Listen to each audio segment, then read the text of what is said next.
Si me acompañan levantando sus Biblias, vamos haciéndolo convencidos que lo que declaramos es 100% verdad, ¿sí? Que la Biblia, que la palabra de Dios es verdad y que todo lo que dice este libro se hace real en tu vida y en mi vida. Amén. Así que decimos juntos: esta es mi Biblia, la palabra de Dios. Yo soy lo que mi Biblia dice que soy. Yo tengo lo que mi Biblia dice que tengo. Y yo puedo hacer todo lo que mi Biblia dice que puedo hacer. Hoy la leeré, la escucharé, la obedeceré.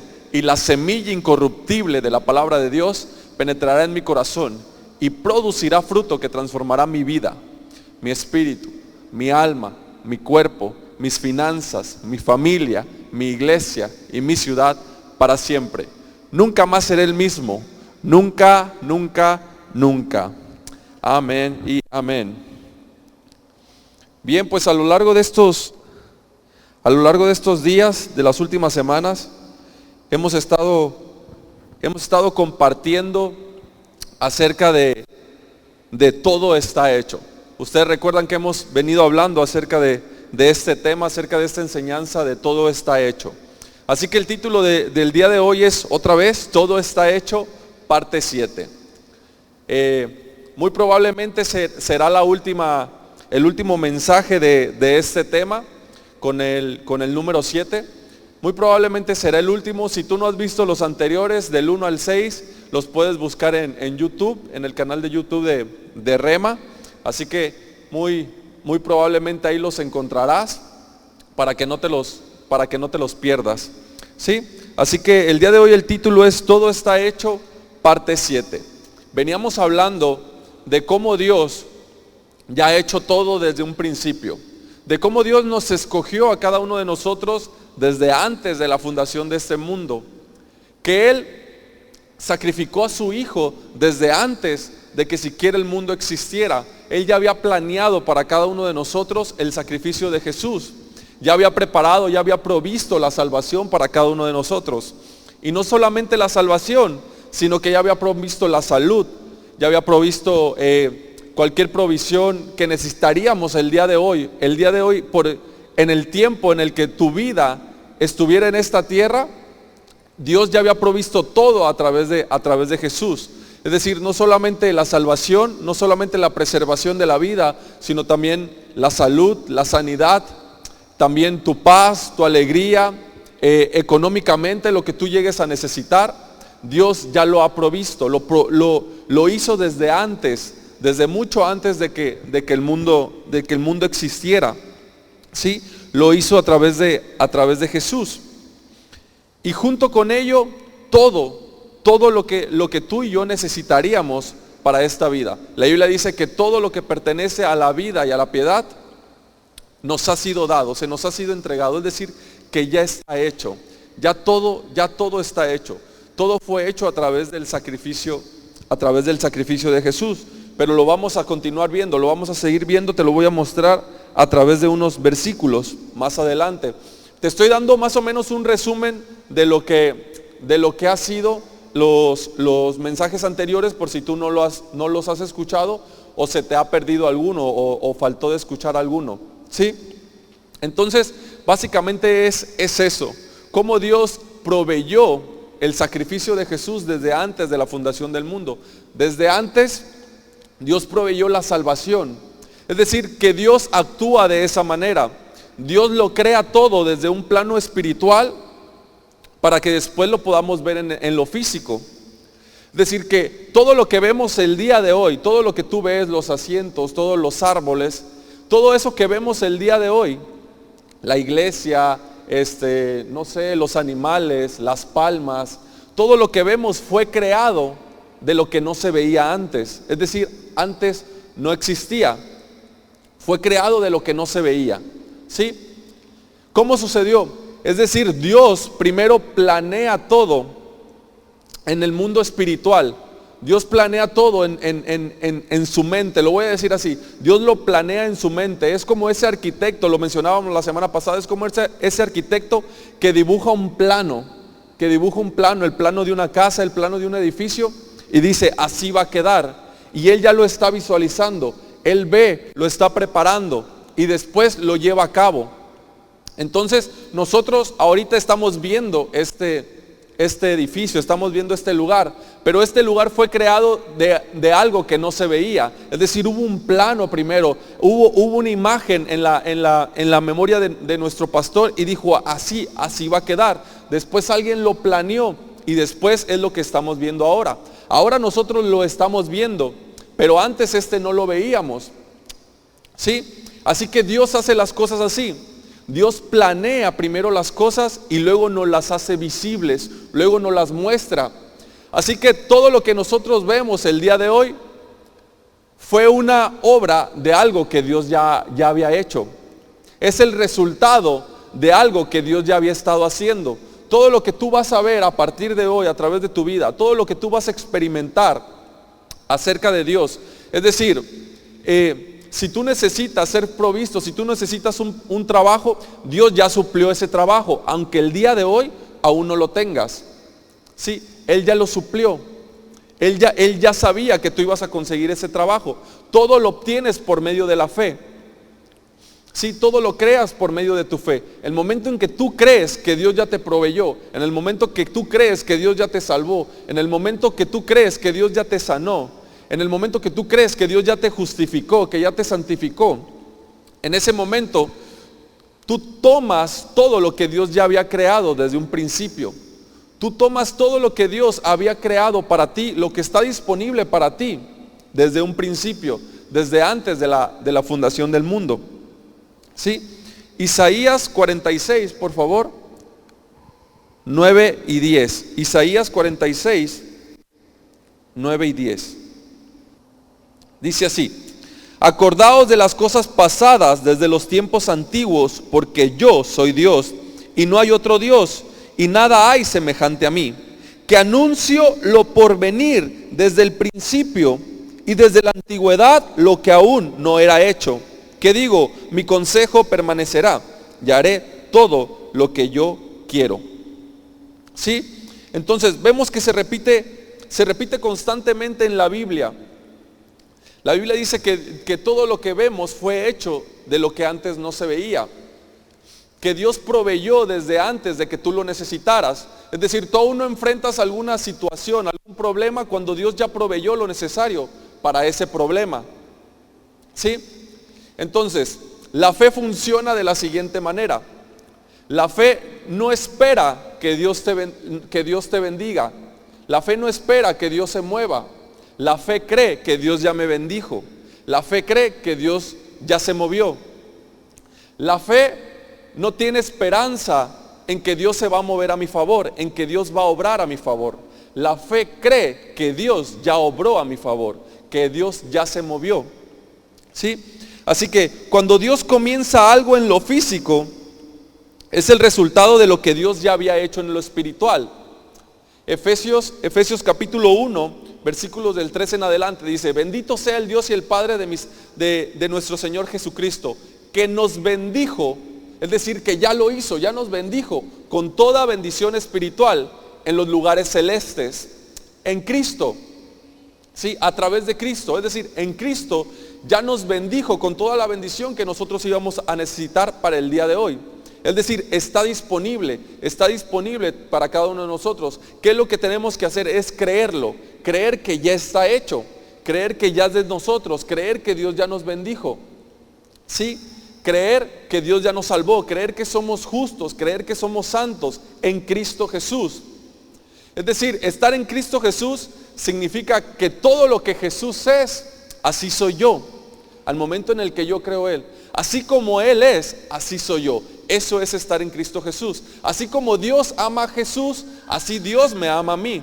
Así como Dios no le negaría nada a Jesús, de igual manera no me negaría nada a mí. ¿Sí se está entendiendo hasta ahí? Así que dice que el Señor anuncia desde antes, desde el principio, lo que está por venir. Dios ya proveyó todo lo que nosotros íbamos a necesitar.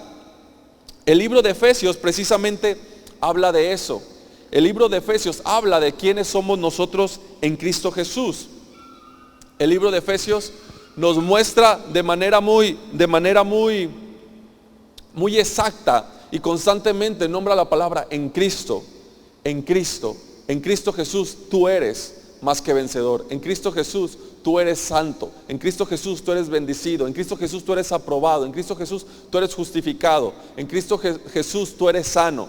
Todo lo que eres en Cristo, ¿cómo lo obtienes? Al momento en el que tú crees, no por lo que haces. No se trata de ganarlo, no se trata de que lo merezcas. Como te decía la otra vez, no se trata de que lo merezcas, aunque lo mereces, pero no lo mereces por ti, por tus acciones, sino lo mereces por las acciones de Jesús, por lo que Él hizo, por su sacrificio, por su obediencia, por su justicia. Por eso lo mereces cuando en el momento en el que tú crees, ya está disponible para ti. Entonces, la salvación Dios la proveyó desde antes de que el mundo existiera, pero aún no era salvo. Aún no era salvo. Quiero que no se confundan en esta parte. A pesar de que Dios proveyó la salvación desde el principio, eso no significa que ya eres salvo. La salvación está provista, ya está ahí. Va a ser tuya en el momento en que tú creas en Jesús. Cuando creas que Él te salvó, cuando creas que Él murió que Él murió por tus pecados, cuando creas que Él te justificó. Sí, hasta ese momento, entonces, cuando lo crees, es tuya la salvación. La salud es tuya, la sanidad Dios la ha provisto, pero quizás tú estás teniendo unos síntomas, tú estás teniendo algunos síntomas de enfermedad y todavía no ves manifestada la sanidad en ti, aunque ya está provista, pero eso no significa que ya la tienes. La vas a obtener hasta que tú creas que eres sano, hasta que tú creas que Jesús ya proveyó esa sanidad. ¿Sí? Entonces, vamos a Primera de Pedro 19:20, por favor. Primera de Pedro 19:20. Perdón, Segunda de Pedro, Segunda de Pedro 1:3. Lo voy a leer porque no lo traía apuntado. Como todas las cosas que pertenecen a la vida y a la piedad nos han sido dadas, ya nos fueron dadas, todas las cosas que necesitamos en esta vida ya nos han sido dadas. Por su divino poder, mediante el conocimiento de aquel que nos llamó por su gloria y excelencia. Es decir, que ya es nuestro, ya Dios nos lo ha dado.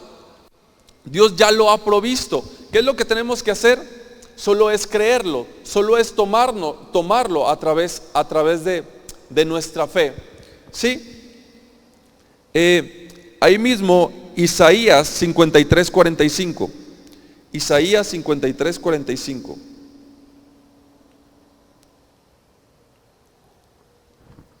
Isaías 53:45. Dice, ¿no lo tienes?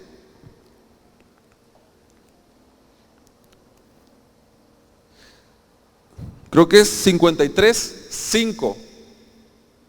Sí, ¿verdad? Dice, mas Él herido fue por nuestras rebeliones, molido por nuestros pecados, el castigo de nuestra paz fue sobre Él, y por su llaga fuimos nosotros curados. Es decir, que nosotros ya fuimos sanados por su llaga, por su sacrificio. Nosotros ya fuimos sanados. ¿Sí? Ya la provisión ya está, la salud ya está, la salvación ya está. Todo lo que necesitas para esta vida ya está, todo lo que va de acuerdo con su palabra. ¿Sí? La capacidad para emprender algo, la capacidad para hacer algo que tú has deseado, que tú sientes en tu corazón. Dios ha puesto dones y talentos dentro de ti. Y todo lo que tú necesitas para desarrollarlos, esos dones y esos talentos, para el servicio de los demás. Porque siempre lo que tú tienes va a ser para ponerlo en servicio de los demás, va a ser para bendecir a alguien más. Todos los dones, todas las habilidades, los talentos que Dios te ha dado son para bendecir, para que seas de bendición a las demás personas. Entonces todo lo que tú necesitas para ser de bendición a las demás personas ya está dentro de ti. Dios ya te lo ha dado, ya te lo ha provisto. Tienes que creerlo y hacerlo tuyo. ¿Sí?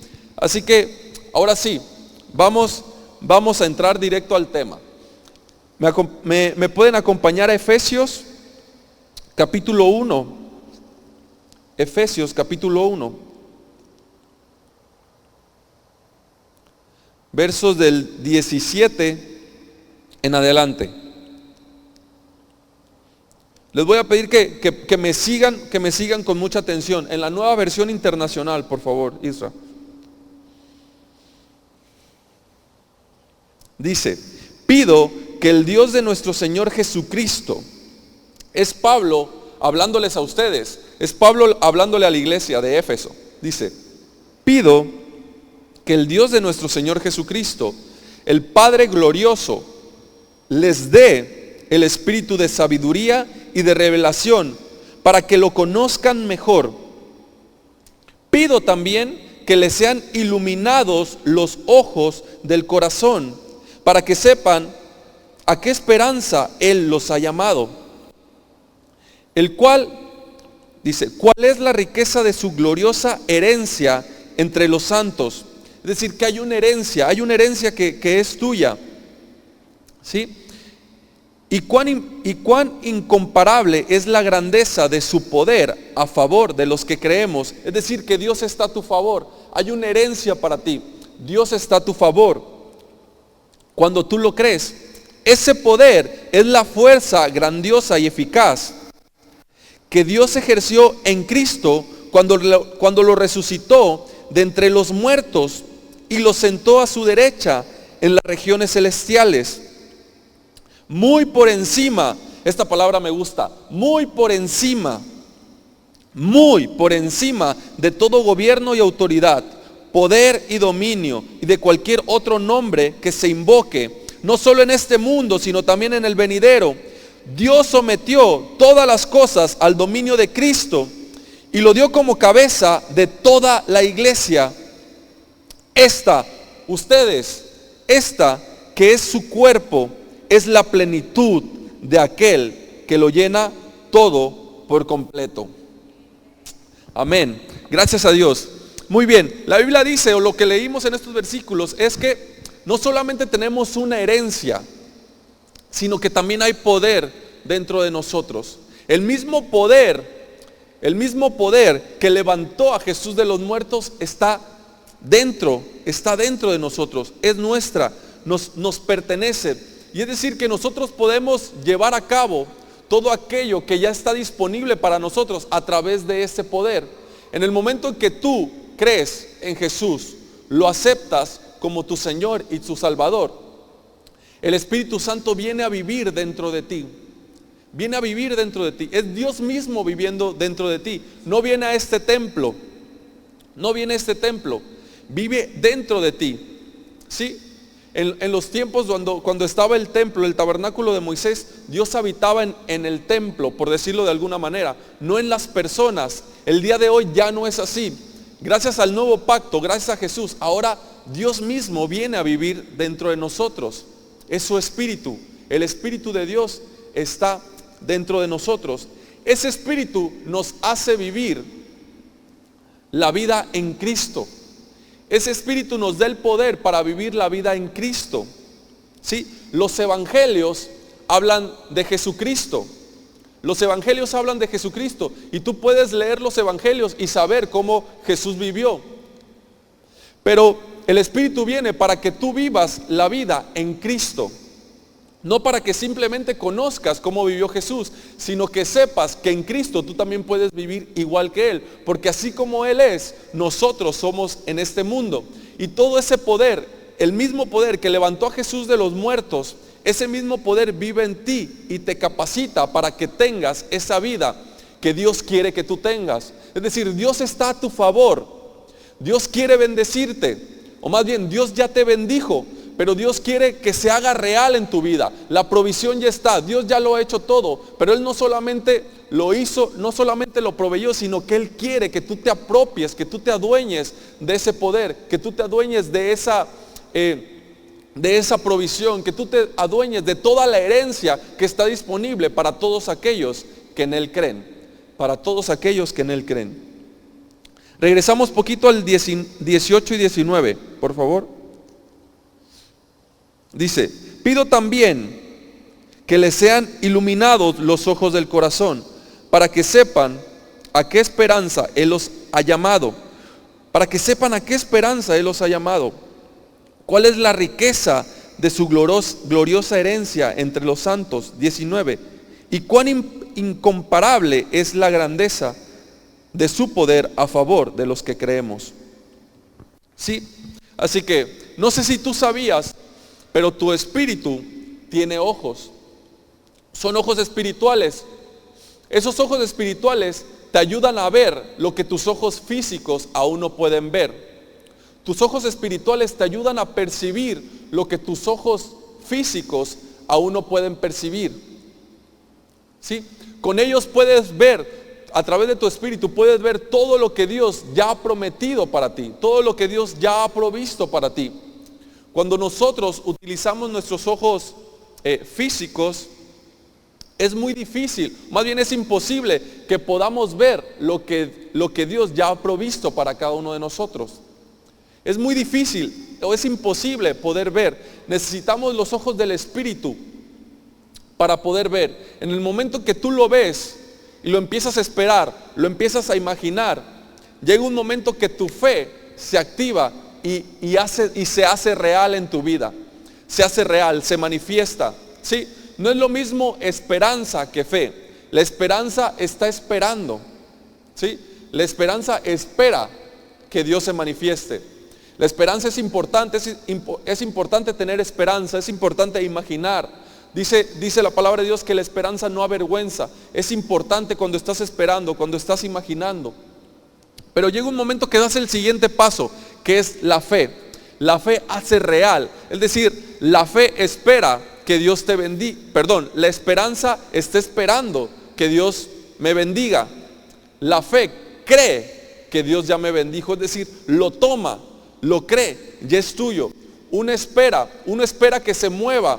La fe cree que Dios ya se movió. ¿Sí? Así que el Espíritu nos ayuda. Cuando tú te conectas con el Espíritu, cuando tú te dejas ser guiado por el Espíritu, haces a un lado a tus emociones, haces un lado a lo que ves, a lo que escuchas, haces un lado a querer vivir a tu manera. Muchas veces intentamos ganarnos el favor de Dios a través de tus fuerzas. Muchas veces intentas ganarte la aprobación de Dios a través de tu comportamiento. ¿Sí? Yo recuerdo que yo creía que era buena persona cuando me portaba bien. Pero entonces cuando me portaba mal, ¿qué quiere decir? Que entonces ya era mala persona. Pero me volví a portar bien, entonces ya era buena persona otra vez. No se puede, no funciona así. ¿Sí? Pero ahorita lo vamos a ver más adelante.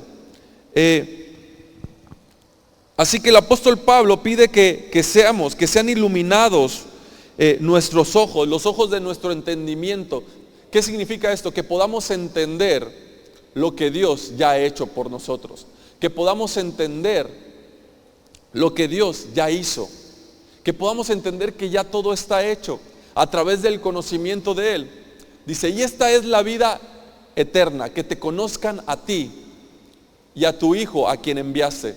Es decir, de eso se trata, poder tener la vida que Dios quiere que tengas a través del conocimiento. A medida que tú conoces a Dios, a medida que tú lo vas conociendo,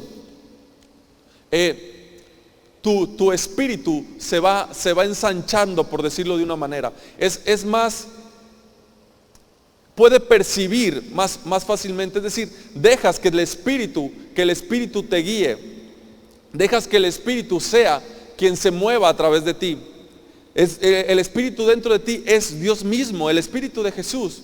Es cuando empiezas a obtener esos frutos, el fruto del espíritu, como es la alegría, la paz, el amor, la fe, la templanza, el dominio propio.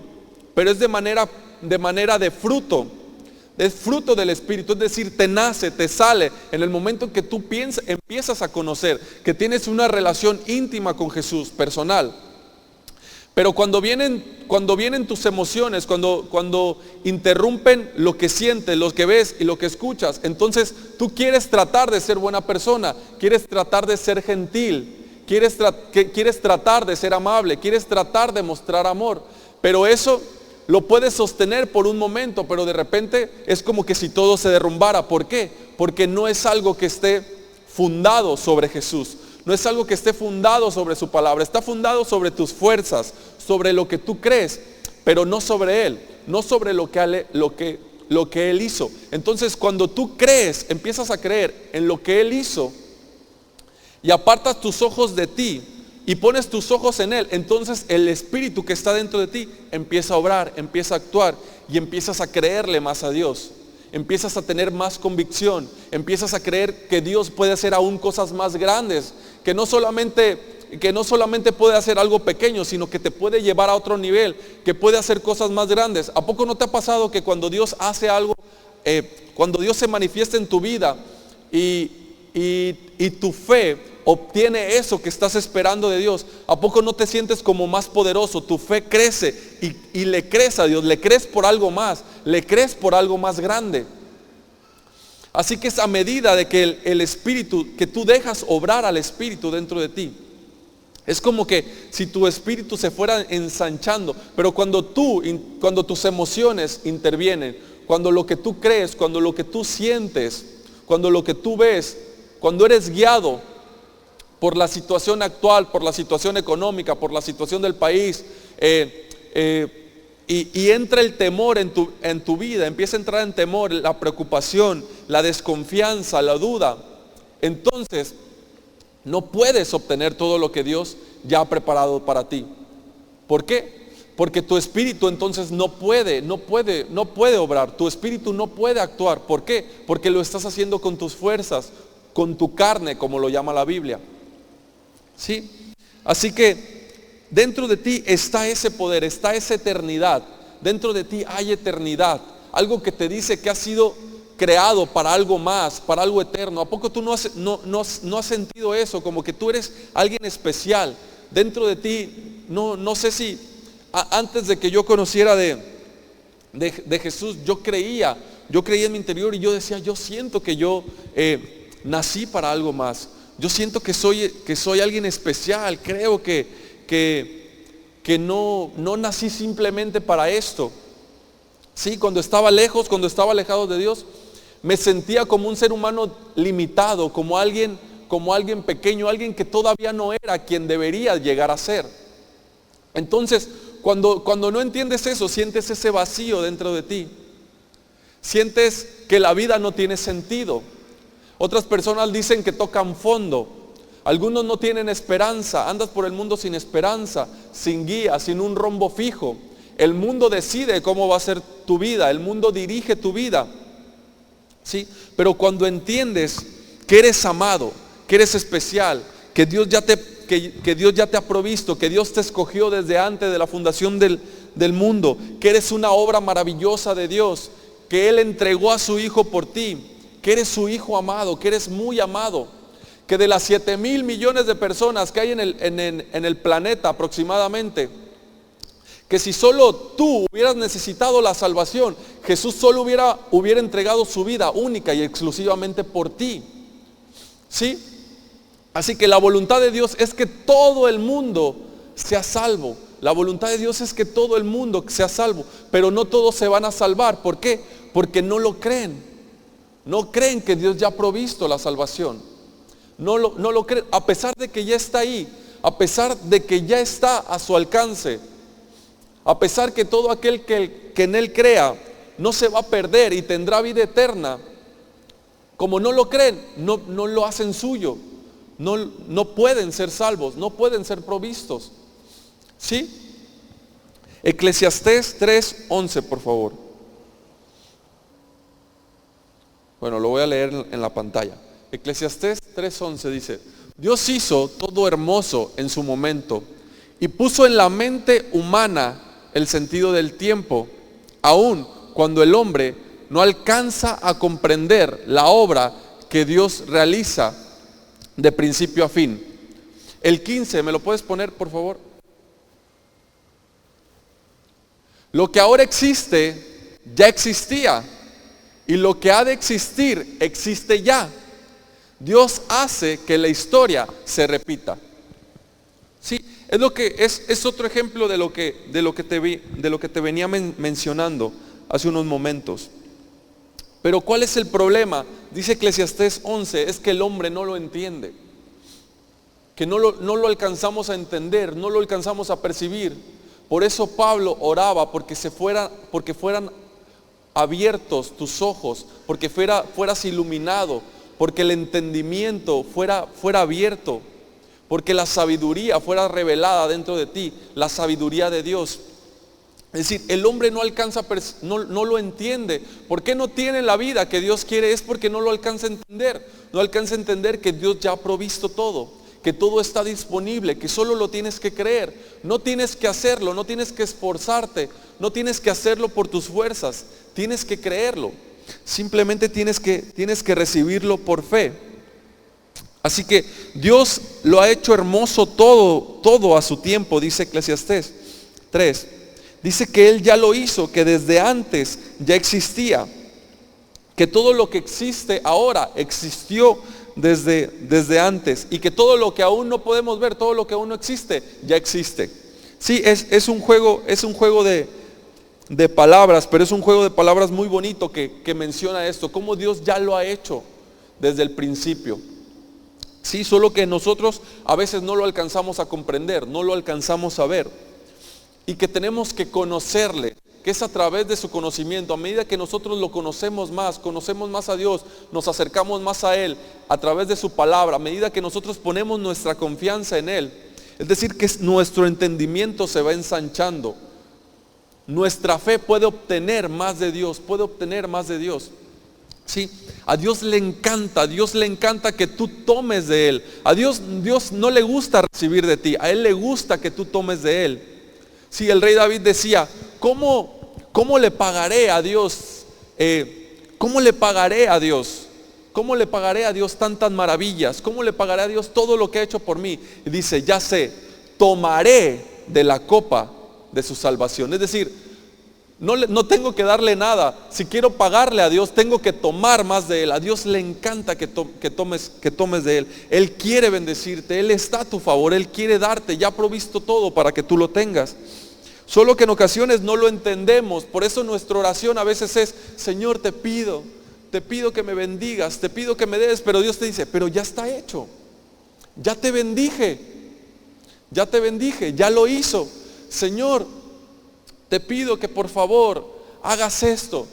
Pero Dios, pero ya lo hice, solo tienes que creerlo, que ya lo hice, que ya está hecho. Entonces cuando tú lo crees, cuando lo entiendes, ya no tienes duda. No hay duda de que Dios te vaya a responder porque Él ya respondió. No hay duda que Dios vaya a hacer algo a tu favor porque Él ya lo hizo. ¿Sí? Así que la fe toma lo que Dios ya hizo. La fe cree que Dios ya se movió. ¿Sí? Y es ahí cuando puedes vivir la vida que Dios te ha prometido. Así que este tiempo que Dios ha hecho, el tiempo, dice en Eclesiastés 3:11, dice que Dios ha hecho todo maravilloso a su tiempo. Es este tiempo. Hoy es el tiempo que Dios ha hecho todo maravilloso para ti y para mí. ¿Sí? Hoy estamos viviendo un tiempo que es el tiempo de la gracia. El tiempo de la gracia. Eso significa que es un tiempo donde Dios ya todo hizo, que Dios ya te lo regaló, que Dios ya proveyó, que ya está todo listo para ti, que solo lo tienes que creer. No te tienes que esforzar, no tienes que tratar de ser buena persona para merecerte el favor de Dios o la aprobación de Dios. Ya eres justo delante de Él. La justicia de Jesús te corresponde a ti. Eres merecedor, te lo mereces. Segunda de Corintios 3:9. En la Reina Valera, por favor. Dice así, hablando del tiempo pasado, hablando del tiempo de la ley. Dice, como les decía, hoy es el tiempo hermoso, hoy es el tiempo de la gracia. Hoy estamos en el tiempo de la gracia, ya no estamos en el tiempo de la ley. Dice, hablando del tiempo de la ley, le llama el ministerio de condenación.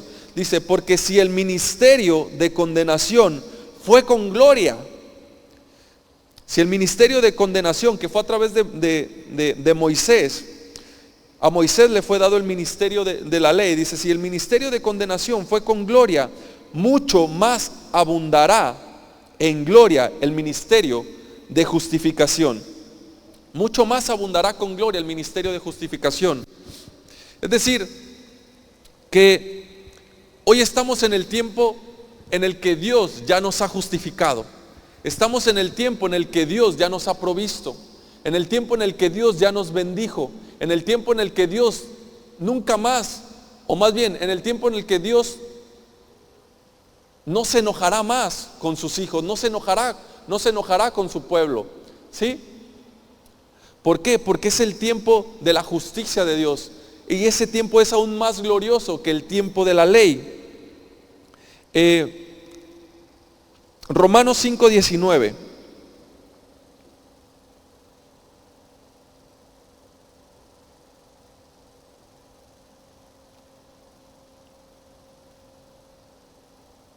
Desde el 18, Romanos 18 y 19.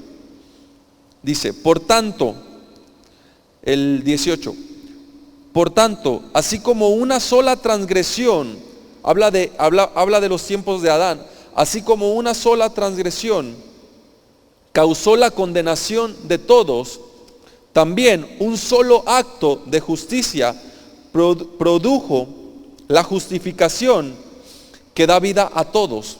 Porque así, verso 19, porque así como por la desobediencia de uno, refiriéndose a Adán, solo muchos fueron constituidos pecadores. Porque así como la desobediencia de uno solo, muchos fueron constituidos pecadores. También por la obediencia, ahora habla de Jesús, de uno solo, muchos serán constituidos justos. Es decir, habla de dos tipos de personas, los justos y los pecadores. ¿Sí? Los pecadores son aquellos que recibieron ese, digámoslo así, ese castigo, no por su culpa, sino por culpa de Adán. Desde ese momento entonces el pecado entró al mundo desde Adán y fue pasado de generación en generación. Así que todas las personas eran consideradas pecadoras, no por sus actos, Esto es muy interesante, que los pecadores no son considerados pecadores por sus actos, sino porque es su naturaleza. Así es su naturaleza. En el momento que tú crees en Jesús y lo aceptas como tu justicia, es decir, que Él pagó por tus pecados, Él te salvó, Él te perdonó, en ese momento eres justo. ¿Qué significa? Que eres santo, que eres justificado, que eres aceptado para Dios. No por tus acciones, sino por lo que crees. No por tus acciones, sino porque es tu naturaleza. Ahora eres justo. Es decir, que si tú eras pecador, hablando acerca de antes de creer, antes de aceptar a Jesús, antes de aceptar la justicia de Dios, antes de aceptar el sacrificio, si tú eras pecador, antes de eso, tus buenas obras no te hacían justo, tus buenas obras no te hacían buena persona, sino que seguías siendo pecador. ¿Por qué? Porque era tu naturaleza, tu naturaleza. Es como un perro, si ¿cómo se dice cuando? Si un perro maullara, no sería gato, seguiría siendo perro. Sí, es su naturaleza. Su naturaleza es ser perro. Disculpen el ejemplo, ¿no? Fue lo primero que se me vino a la mente. Porque es su naturaleza. Igual, ahora que tú eres justo, aunque tengas actos malos, aunque tengas pensamientos desagradables, sigues siendo justo, porque es tu naturaleza. Tu naturaleza es la justicia, tu naturaleza es la santidad, porque la justicia de Jesús se te imputa a ti. Ahora tú eres justo, ahora tú eres hijo de Dios, ahora tienes el ADN de Jesús, no tienes el ADN de un pecador. ¿Sí? Entonces hay una diferencia. Cuando eras pecador, aunque tuvieras buenas obras, seguías siendo pecador. Ahora que eres justo, aunque tengas malas obras, sigues siendo justo gracias a Jesús. Es lo que nos dice este versículo, el 19. Porque así como por la desobediencia de un solo, muchos fueron constituidos pecadores. Es decir, por culpa de uno, ahora tú eres pecador. Quizás no lo merecías, pero por la culpa de uno, eres pecador. ¿Sí?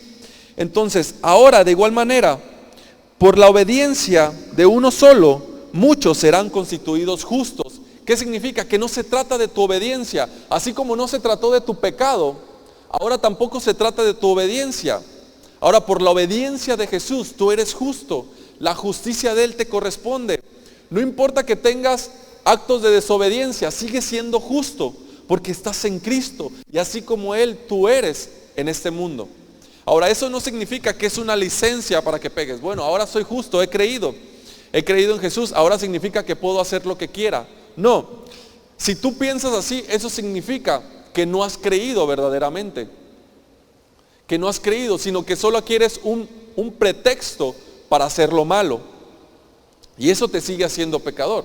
Cuando tú crees, cuando tú realmente crees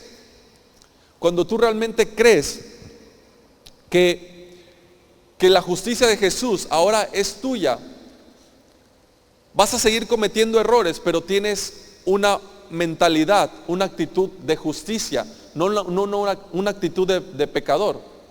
¿Sí?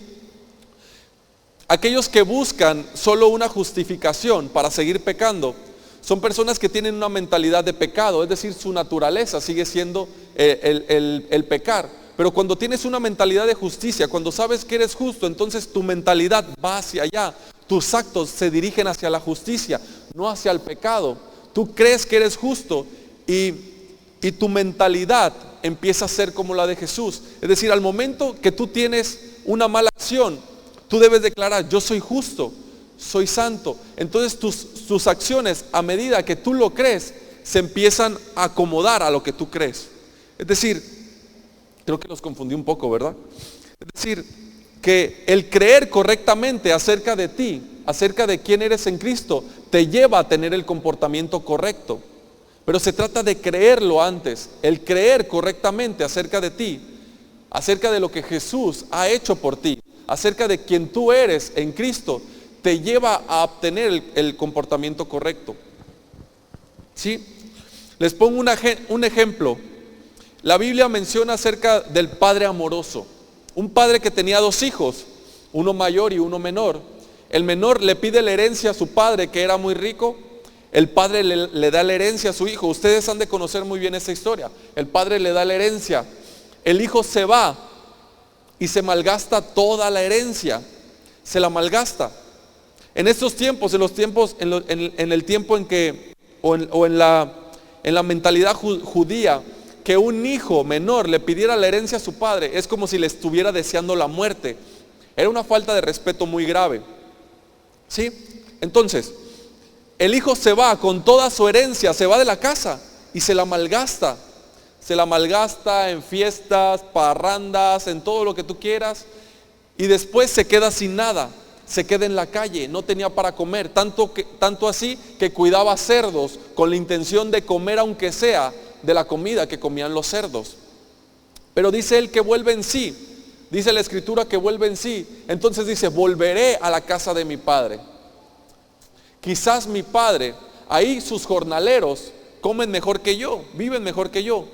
Quizás él me haga uno de ellos, uno de sus jornaleros.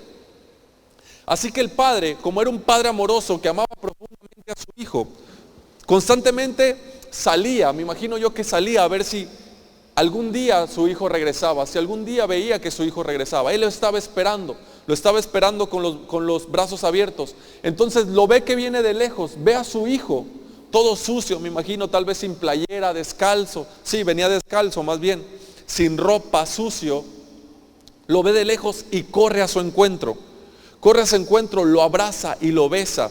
Y se pone muy feliz y le dice a sus criados: vístanlo, póngale sandalias y póngale anillo, maten al becerro más gordo y haremos fiesta porque mi hijo ha vuelto. Ahora, su hijo vuelve al recibir semejante amor, al recibir semejante gracia. Al darse cuenta que su padre lo ama profundamente, que su padre es un padre amoroso y que que no está dispuesto a hacerlo uno de sus jornaleros, porque él es su hijo, lo viste, lo calza, le pone anillo, que representa que es de la familia, que pertenece a ellos. Ahora yo les pregunto, ¿ustedes creen que ese hijo vuelva a hacer lo mismo? ¿Le vuelva a pedir a su padre y se vuelva a ir de su casa para gastarte? No, no lo va a hacer. Así funciona la gracia. La gracia no produce o no te provoca a que sigas pecando. La gracia te provoca que te quedes cerca de tu Padre. La gracia provoca verdadera santidad. La gracia no provoca que sigas pecando. La gracia provoca que tú quieras estar cerca de tu Padre porque sabes que Él te ama, que Él es un Padre amoroso. ¿Sí? Así que esta gracia solo la puedes obtener por medio de tu fe. Solo la puedes obtener por medio de tu fe. No tienes que tener actos, ¿sí? Solo tienes que creer que eres justo. Solamente tienes que creer que eres hijo, que eres muy amado. Y cuando recibas el amor del Padre, cuando recibas esa gracia, te darás cuenta que no te quieres ir. No tendrás el deseo. Será un fruto, será algo natural. No tendrás el deseo de hacer lo malo. No tendrás el deseo de portarte mal. ¿Sí? ¿Por qué? Porque es un fruto, lo harás sin esfuerzo.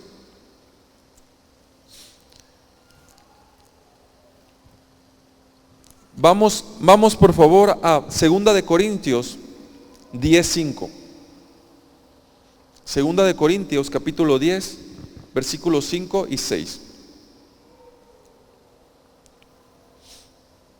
Dice así: derrumbando argumentos y toda altivez que se levanta contra el conocimiento de Dios, y llevando cautivo todo pensamiento a la obediencia a Cristo, y estando prontos para castigar toda desobediencia, cuando vuestra obediencia sea perfecta. ¿Sí?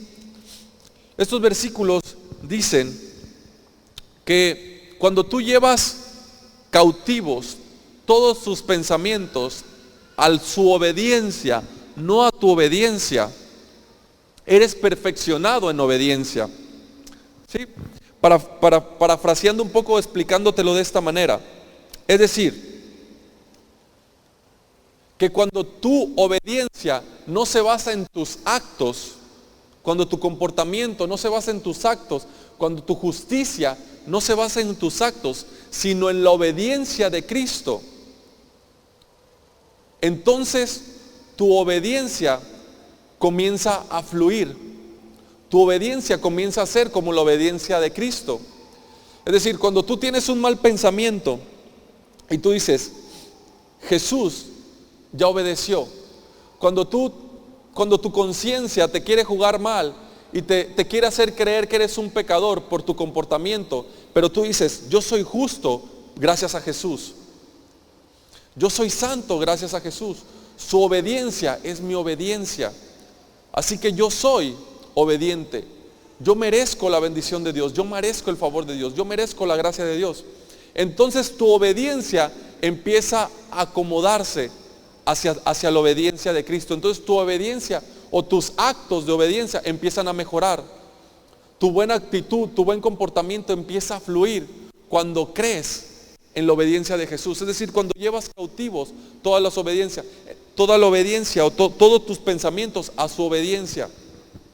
Mientras sigas llevando tu obediencia a ti mismo, mientras tus ojos estén puestos en ti mismo, seguirás cometiendo los mismos errores.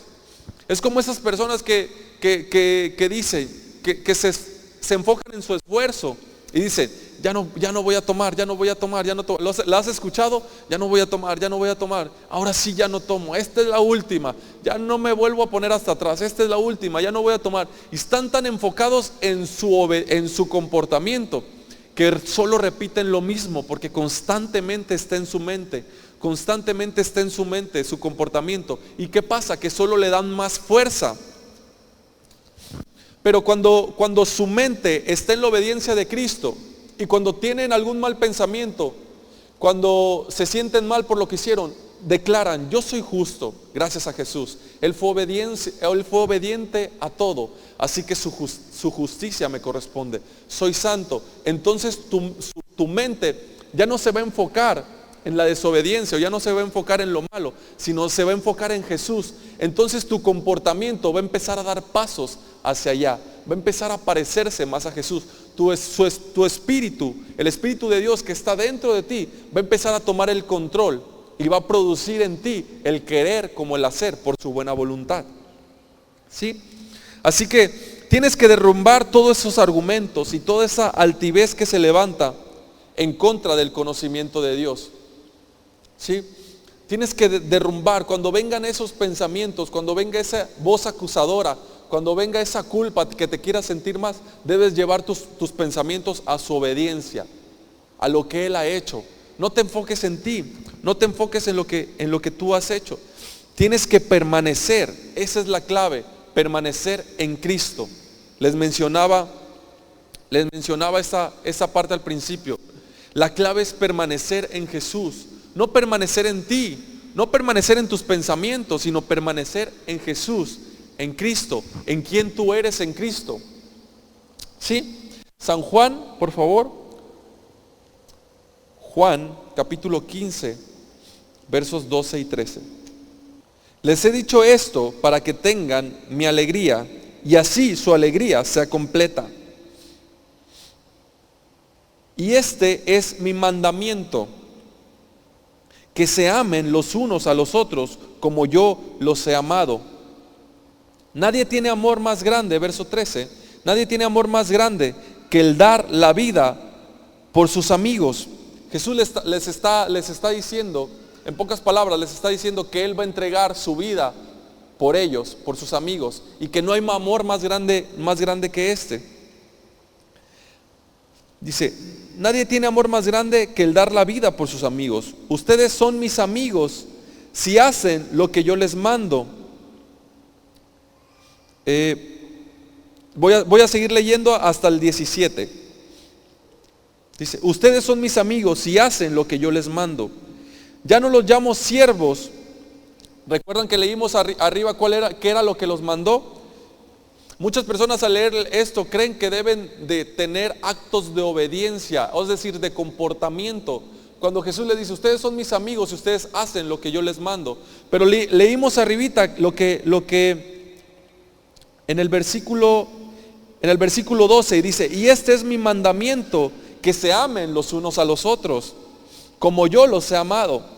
No les dice que no fumen, que no digan malas palabras, que no salgan a fiestas, que no tomen, que etcétera, etcétera. No, le dice, este es mi mandamiento, que se amen, porque saben que el amor produce la vida verdadera. El amor de Dios, cuando tú recibes el amor de Dios provoca en ti el querer como el hacer, provoca en ti la santidad, provoca en ti la justicia, ¿sí? Provoca en ti los actos de obediencia, provoca que en ti el Espíritu Santo tome el control y venga todo el fruto que tenemos en la pancarta que está de ese lado. Es un fruto, es algo que nace cuando tú permaneces en Cristo. Dice, nadie tiene amor más grande que el dar la vida por sus amigos. Verso 14, ustedes son mis amigos si hacen lo que yo les mando, es decir, que se amen los unos a los otros. Ya no les llamo siervos, porque el siervo no está al tanto de lo que hace su amo. Los he llamado amigos, porque todo lo que a mi Padre le oí decir, se los he dado a conocer a ustedes. 16, no me escogieron ustedes a mí, sino que yo los escogí a ustedes y los comisioné para que vayan y den fruto, un fruto que perdure. Así el Padre les dará todo lo que le piden en mi nombre. 17, y este es mi mandamiento, se los vuelvo a repetir, que se amen los unos a los otros. ¿Sí?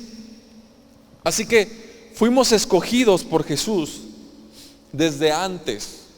Él nos escogió a nosotros, no es que nosotros lo hayamos escogido a Él. Él nos vio desde antes, Él nos escogió, Él decidió dar su vida por nosotros.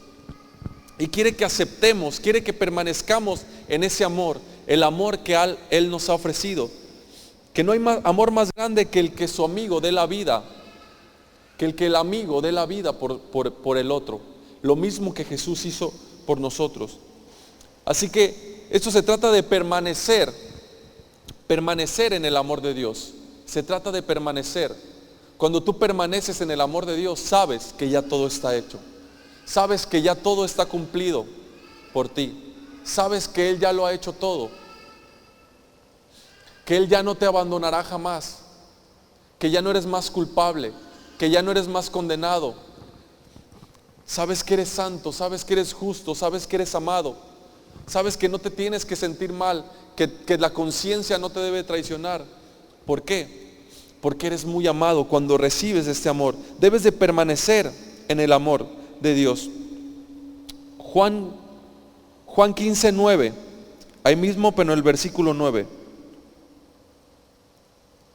Dice: así como el Padre me ha amado a mí, también yo los he amado a ustedes. Permanezcan en mi amor. ¿Sí? Cuando permaneces en el amor, en el versículo 8, cuando permaneces en el amor de Dios, sucede esto: mi Padre es glorificado cuando ustedes dan mucho fruto y muestran así que son mis discípulos. El fruto viene cuando permaneces en el amor de Dios. Si permaneces en tus obras, entonces no vas a tener buen fruto. Vas a tener obras de tu carne que no son permanentes, que no se mantienen todo el tiempo, sino que cuando ya no tengas el deseo, como eres guiado por tus deseos, por tus pensamientos, por lo que ves, entonces constantemente estarás fracasando. Cuando te paras en el amor de Dios, entonces es un fruto que nace de manera natural. Es algo que sale de ti. Sale el amor, sale la humildad, sale el dominio propio, sale la gentileza y la fe que también menciona ahí. ¿Sí? Efesios 2:10 para terminar. Los chicos de la alabanza, por favor, si quieren ir pasando. Efesios 2, capítulo 10. Perdón, versículo 10.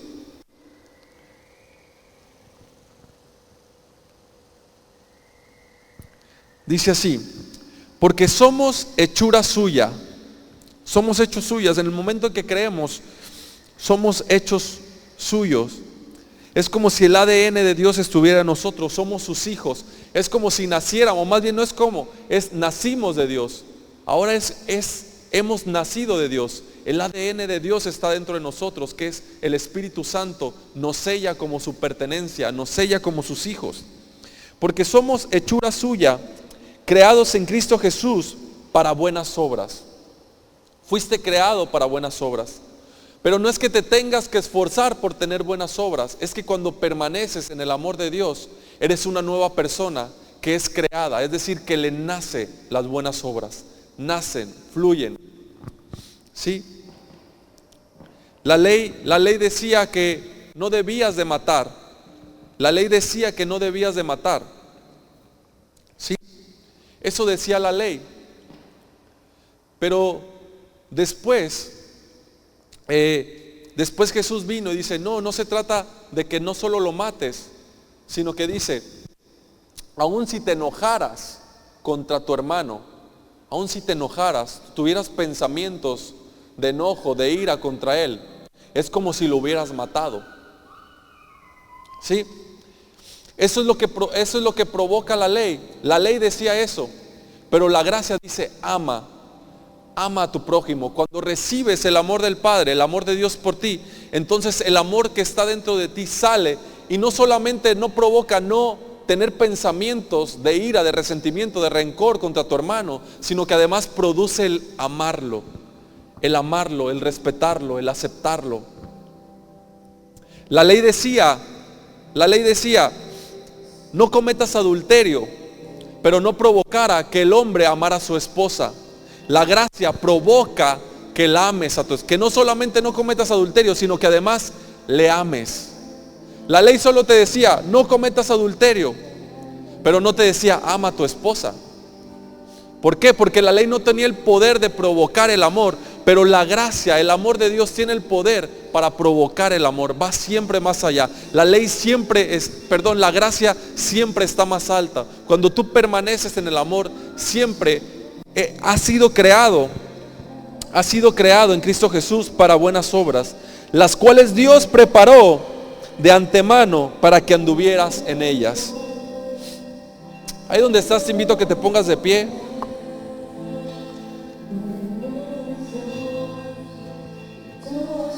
¿Dónde estás, Señor? Te damos gracias. Gracias, Padre, porque tú has provisto, Señor. Gracias porque tú nos has escogido aún desde antes. Gracias porque tú nos has escogido para buenas obras. Tú nos has amado. En el nombre de Jesús te damos la alabanza, la gloria a ti. Gracias porque ya todo está hecho. En el nombre de Jesús. Dale un fuerte aplauso al Señor. Gracias a Dios. Nuestro Señor ya lo ha hecho todo. Ya lo ha hecho todo. Eres justo, eres amado, eres provisto, eres sano. El Señor ya lo ha hecho todo. Bendito sea el Dios y el Padre de nuestro Señor Jesucristo, que nos bendijo con toda bendición espiritual. Amén. Solo tienes que creerlo. Esa es gracia. La gracia de Dios por medio de la fe. La gracia de Dios por medio de la fe. Solo tienes que creerlo, tienes que recibirlo. Amén. Decimos juntos que la bendición de nuestro Dios, Padre, Hijo y Espíritu Santo sea sobre cada uno de nosotros. Que todo nuestro ser, espíritu, alma y cuerpo permanezcan irreprensibles hasta la venida de nuestro Señor Jesucristo. Que para que cuando nuestro Señor venga, te encuentre a ti y a mí reunidos, disfrutando de lo que ya todo está hecho. Los que así lo creemos decimos amén y amén. Que Dios les bendiga. Quedamos despedidos.